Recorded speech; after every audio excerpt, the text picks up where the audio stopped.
Hi, it's Randi here at Exit 9 Wine and Liquor Warehouse, where the spirit talk continues.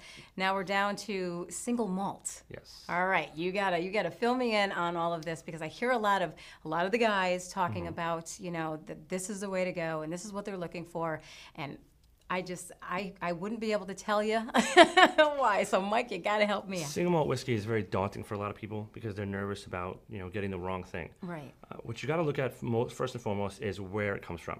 Okay. There are four major producing regions of single malt whiskey from Scotland. There's the Lowland region. Okay. There is the Speyside region, which is the northeastern region. You have Highland, which comprises the biggest area, and you have an island region. This happens to be from Islay.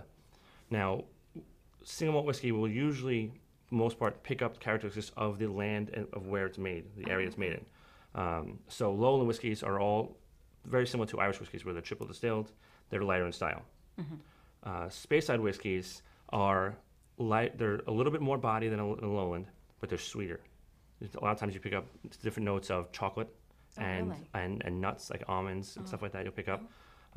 Then you have the Highland region, which is the most diverse of everything. You can have things all over the map, but for the most part, they're bigger in body. They're drier. They use a little more sherry finishes than the other regions do, which gives it a little bit of a sweet edge, but also dries it out. Then you have the island regions. Island regions are typically very smoky, peaty, because what they do is they actually take, most of the area is peat bogs.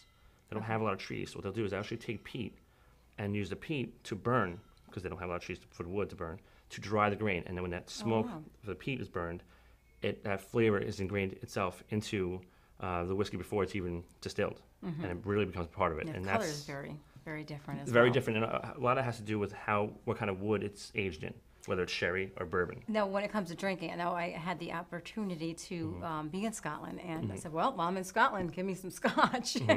And I didn't realize that the way to really bring out the flavor in a scotch is just water. Just to add a tiny bit of water. A little bit of water. They gave me this little thing of water, and it really changed how it tasted. A couple of drops of water will really do a lot. They really open up the aroma. But like I always like to say is, you drink it how you like it.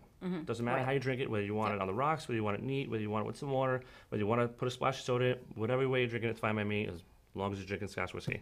Right. Well, okay. So now you can come, and again, another small sampling. What else here at Exit 9? There's plenty. You can get some hard to get scotches we as well. We have quite a few single malts that are in very high demand we only get sometimes 6 bottles a year, 12 bottles a year. Wow. And generally speaking, we will usually have about 120 bottles on hand at any one time. All right. So it's always good to give a call, though, if you're looking for something specific. So Yes. you can come on down. Great gift ideas, too. Yeah. For the holidays. Well, there you have it. Wall of Spirits continues. It's fabulous. Ask for Mike if you need any assistance here at Exit 9 Wine and Liquor Warehouse.